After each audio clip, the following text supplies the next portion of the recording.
It might look like you over texting. It might look like you oversharing. It might look like you constantly checking in to make sure that what you think your partner is feeling or thinking is right. That's a very big one for a lot of anxious attachments, not just this one. But there's this need for the anxious attached person, the anxious person, to constantly verify. Are you thinking what I think you're thinking? Are you feeling what I think you're feeling? Because if I can get that right, then maybe there's a chance that I'm okay, that I'm safe, that my needs are being met or can be met.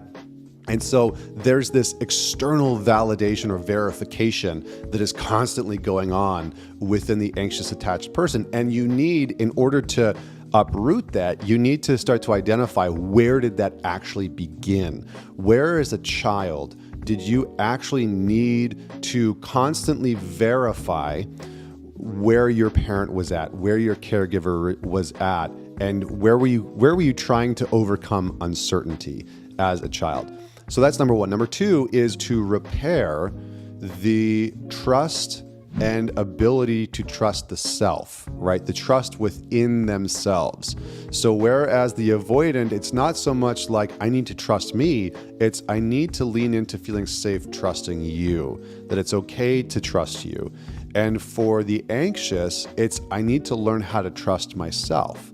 Because again, underneath all of this is the feeling of I'm not okay if you're not. I'm not, I can't ask for my needs if your needs aren't already met. So the anxious attachment needs to trust that they can make good decisions and choices. They have to trust that they can produce safety within themselves and their lives, that without being punished or hurt or any of those other things from the outside world, from a parent or a caregiver or a partner.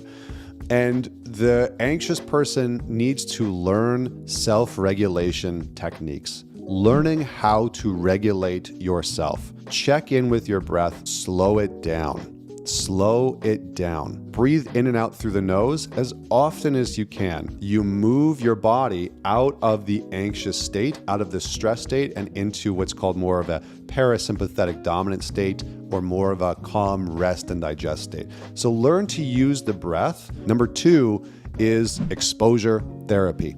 Number three is work on your sense of self-esteem and self-worth. And last but not least is detaching worth and safety from others' validation. Detaching worth and safety from others' validation. Jung said you cannot heal what you cannot separate from, or what you cannot separate from, you cannot heal.